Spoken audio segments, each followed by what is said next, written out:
Good morning friends. My name is Chitrakant Singh और हम discuss कर रहे हैं द रिवोल्ट ऑफ 1857। उसका ये सेकंड वीडियो है। अगर आपने फर्स्ट वीडियो नहीं देखा है तो पहले आप फर्स्ट वीडियो देख लें और ये है सेकंड वीडियो पार्ट 2। तो उसमें हम डिस्कस कर रहे थे कि कॉजेज़ क्या थे रिवोल्ट के, क्यों रिवोल्ट हुआ। तो उसमें हमने बहुत सारे कॉजेज़ देखे थे। तो एक लास्ट कॉज उसमें रह गया था डिस्कस करने के लिए, and that the cause is discontent among sepoys. 1856 में लॉर्ड कैनिंग जो थे उन्होंने एक एक्ट पास किया था। उस एक्ट का नाम था जनरल सर्विस एनलिस्टमेंट एक्ट।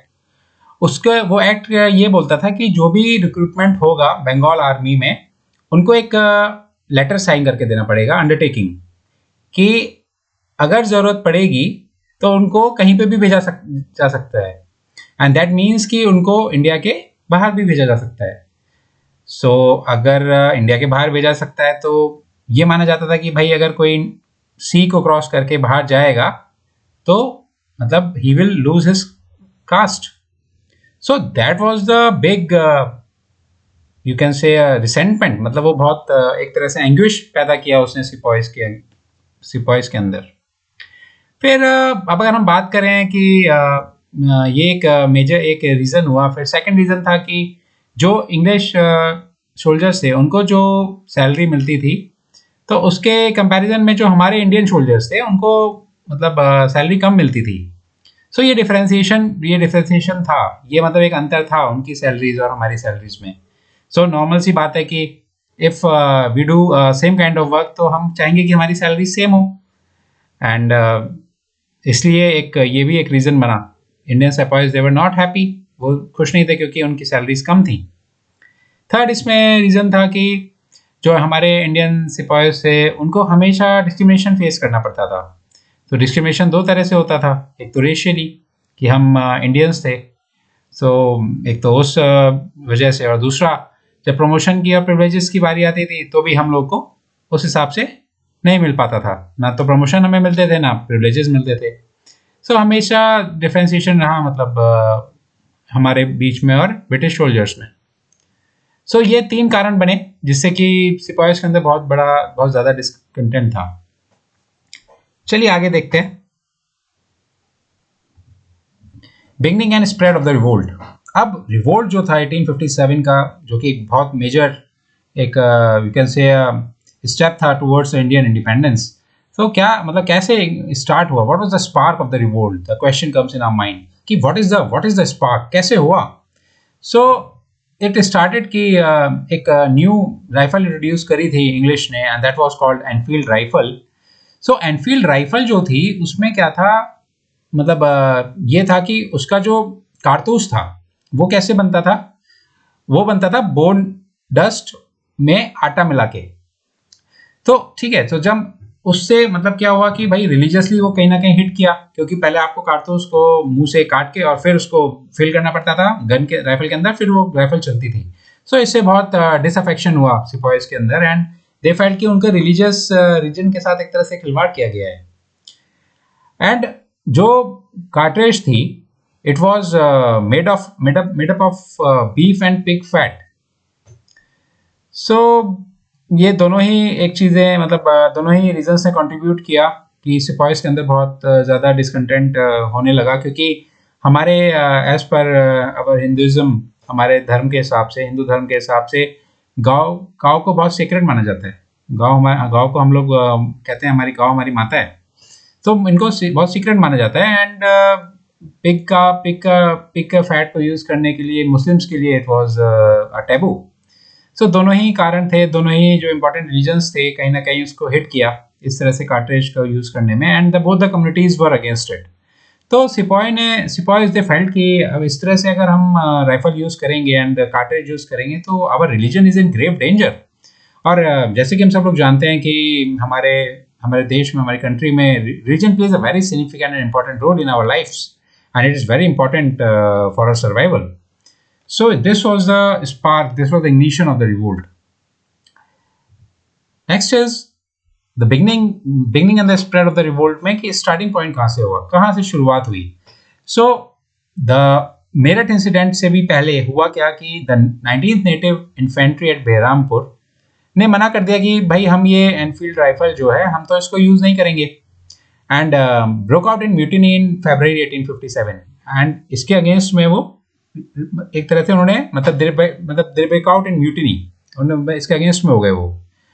तो अब इसमें नाम आता है एक बहुत ही इंपॉर्टेंट सिग्निफिकेंट फिगर का, उनका नाम था Mangal Pandey, and he was a sipahi of the 34th native infantry, and he fired at the sergeant major of his unit at Barrackpore.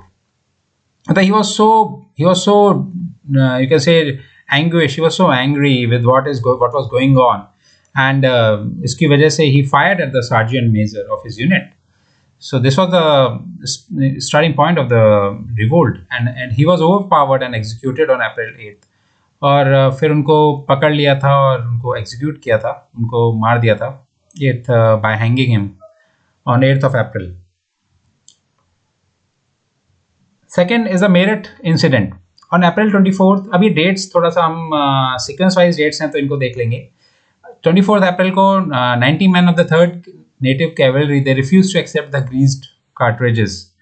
फिर इसी तरह से 9 मई को अगले महीने क्या हुआ कि 85 of them were dismissed and they were sentenced to 10 years imprisonment. अब आप देखिए कि इंग्लिश ब्रिटिश जो थे how they were taking the steps to curb this revolt. उन्होंने मतलब 85 जो उनके सोल्जर्स थे उस पर्टिकुलर केवलरी के उनको डिसमिसल कर दिया उनका, और उनको 10 साल की सज़ा मिली। सो इससे क्या हुआ कि एक जनरल म्यूटिनी स्प्रेड हो गई अमंग द इंडियन सोल्जर्स जो कि मेरठ में पोजीशन थे। तो एक ओवरऑल हो गया कि भाई अब तो मतलब वो समय आ गया कि we have to fight together against them because they are going against our religion, and now they are taking severe steps also as of dismissal and giving imprisonment to the soldiers. Then the next important date is May 10th. May 10th को क्या हुआ कि May 10th को the soldiers were the released, मतलब जो soldiers को उन्होंने पकड़ लिया था उनको छुड़ाया गया, and उनको officers को मतलब मार दिया, English Britishers officers को मार दिया गया, and बैनर ऑफ रिवोल्ट को अनफर्ल किया, मतलब the revolt has now started and it will now spread to different parts of the country. चलिए देखते हैं। Choice of Bahadur Shah as the symbolic head. अब क्योंकि जब रिवोल्ट हुआ तो एक चीज़ ये पॉइंट आया कि भाई किसी को तो सेंटर का मतलब कि किसी को तो हमें अपना सेंटर डिक्लेयर करना पड़ेगा एंड किसी को तो हमारा लीडर बनाना पड़ेगा as the emperor. So Delhi became the centre of the revolt. The answer to the first question कि भाई सेंटर क्या हुआ, दिल्ली हो गया सेंटर हमारा। And who was the leader of the who was proclaimed as the leader as the emperor of India? So the answer is Bahadur Shah Zafar. So the spontaneous raising of the last Mughal king to the leadership of the country was a recognition of the fact that the long reign of Mughal dynasty had become the traditional symbol of India's political unity. अब इसको समझने के लिए हमें समझना पड़ेगा कि during the Mughals एक तरह से मतलब मुगल रूल में एक तरह से काफ़ी पार्ट इंडिया का एक तरह से साथ में उन्होंने कॉन्कर करके लाए थे, एंड इट वाज कॉन्स्टिट्यूट मतलब इट वाज थॉट कि एक पूरा एक इंडिया मतलब कॉन्स्टिट्यूट करता है सारी टेरिटरीज को मिला के। तो इसलिए बेस्ट था कि मुगल जो लास्ट मुगल थे उन्हीं को एम्परर डिक्लेयर किया जाए, and that was the choice, and इसलिए बहादुर शाह जफर को एम्परर डिक्लेयर किया गया। सो इससे क्या हुआ कि फिर अब तो जनरल म्यूटिनी पूरी स्प्रेड हो गई। जो इंडियन सोल्जर्स थे जो मेरठ में पोजीशन थे वो सब पूरी जगह एक तरह से म्यूटिनी फैल गई, एंड May 10th में they did the same thing, they release the imprisoned comrades, ये हमने लास्ट स्लाइड में भी देखा था, and they killed there officers and revolt has now started. Civilians join, अब मतलब नॉर्मल सिविलियंस क्या ज्वाइन किया क्या उन्होंने? सो हाँ, yes, the answer is yes. The answer to this question is yes. There was wide spread participation in the revolt, मतलब बहुत लोगों ने पार्टिसिपेट किया, पीजेंट्री से लेके आपके आर्टिसंस, शॉपकीपर्स, लेबरर्स, जमींदार, priest, because everybody was so anguished and everybody was so troubled by this English people कि सब लोगों ने मतलब मिलके and they participated in this revolt. And जो सिविल पॉपुलेशन थी उसका जो मेन पार्टिसिपेशन था वो अगर हम देखेंगे तो वो कहाँ हुआ, एक तो 2 प्रोविंसेस में हुआ, नॉर्थ वेस्टर्न प्रोविंसेस में एंड अवध प्रोविंसेस में। और द पीजेंट्स एंड द पेटी जमींदार जो थे छोटे, they took advantage of the revolt to destroy the, किसको उन्हें खत्म करने के लिए? मनी लैंडर्स अकाउंट बुक्स और डेट रिकॉर्ड्स को, क्यों? क्योंकि जब हमने देखा, जब ब्रिटिशर्स के आने से क्या हुआ कि इनकी जो जमींदार थे और जो पीजेंट्स, इनकी हालत बहुत खराब होती गई, इनके ऊपर बहुत कर्जा होता गया। तो इन्होंने इसको एक एडवांटेज की तरह लिया और इन्होंने कोशिश करी कि मनी लेंडर अकाउंट बुक्स और डेट रिकॉर्ड्स को सबको खत्म कर दिया जाए। और टोटल नंबर जो था, इसमें एक नंबर फिगर आता है कि 1,50,000 man who died fighting the English in Awadh. अगर हम देखते हैं तो इसमें से सिविलियंस का एक बहुत सिग्निफिकेंट काउंट है, दैट इज 1 लाख। तो अब जस्ट इमेजिन कि 1.5 लाख लोगों में से जो फाइट कर रहे थे उसमें से 1 लाख सिविलियंस थे। तो एक बहुत बड़ा एक फिगर है ये। Storm centres and leaders of the revolt. अब अलग अलग जगह थी जहाँ जो कि स्टॉर्म सेंटर बने और वहाँ पे अलग अलग लीडर इमर्ज होके आए।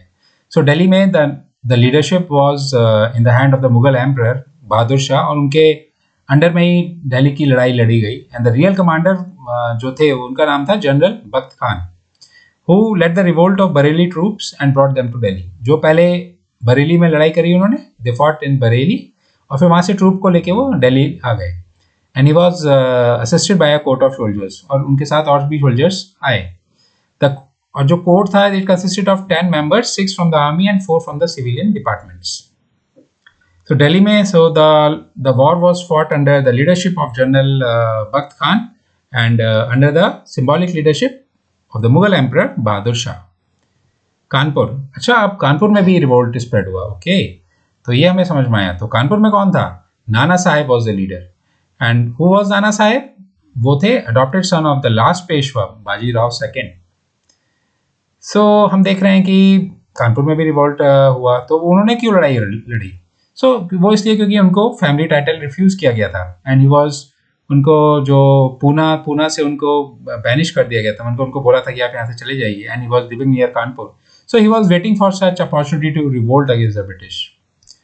एंड नाना साहेब ने क्या किया? He fought bravely and he expelled the English from the Kanpur. Nana Saheb ने इंग्लिश फोर्सेस को हरा दिया वहां से और अपने आप को पेशवा डिक्लेयर कर दिया। And he acknowledge Bahadur Shah as the emperor of India and declared himself to be his governor. Lucknow, अच्छा, तो ओके, वन और मेजर सेंटर हुआ लखनऊ। लखनऊ में रिबेलियन कब हुआ? It broke out on 4 June 1857। और यहाँ पे लीडर कौन था? यहाँ पे लीडर थी Begum Hazrat Mahal, and her son Birjis Qadir was proclaimed the Nawab. And इन्होंने भी बहुत अच्छा ऐसे फॉट किया लखनऊ के अंदर। Regular administration was organised with important officers shared equally by Muslims and Hindus. और यहाँ पे इन्होंने भी एक तरह से अपना एडमिनिस्ट्रेशन को ऑर्गेनाइज कर लिया था लखनऊ के अंदर। Bareilly, another centre. बरेली में Khan Bahadur was the leader and he was a descendant of the former ruler of Rohilkhand. वो रोहिलखंड के डिसेंडेंट थे, वहाँ के रूलर के डिसेंडेंट थे। And he was granted pension by the British, उनको ब्रिटिशर्स पेंशन देते थे। But he was not satisfied, he felt always felt कि he was not given the correct position. He organized an army of 40,000 soldiers and offered stiff resistance to the British. और उन्होंने 40,000 soldiers की army को इकट्ठा किया और बहुत अच्छे से फाइट किया ब्रिटिशर्स के अगेंस्ट में। नेक्स्ट, बिहार। बिहार के अंदर भी ये रिवोल्ट स्प्रेड हुआ। And who was the leader in Bihar? He was Kunwar Singh and he was the zamindar of Jagdishpur. And he had a grudge against the British who had deprived him of his estates. और वो भी, उनको भी था कि भाई ब्रिटिशर्स के अगेंस्ट में उन्होंने भी फाइट किया जिन्होंने उनको उनके एस्टेट से दूर रखा हुआ था। And he joined the sepoys when they reached Arrah from Dinapur. और उन्होंने सिपॉयज को ज्वाइन किया जब वो आरा पहुंचे। कहाँ से? दिनापुर से। फैजाबाद, मौलवी अहमदुल्ला वॉज द लीडर। मौलवी अहमदुल्ला थे यहाँ पे leader, and he was the native of Madras. And यहाँ पे इन्होंने he moved to Faizabad in the north where he fought a stiff battle against the British troops.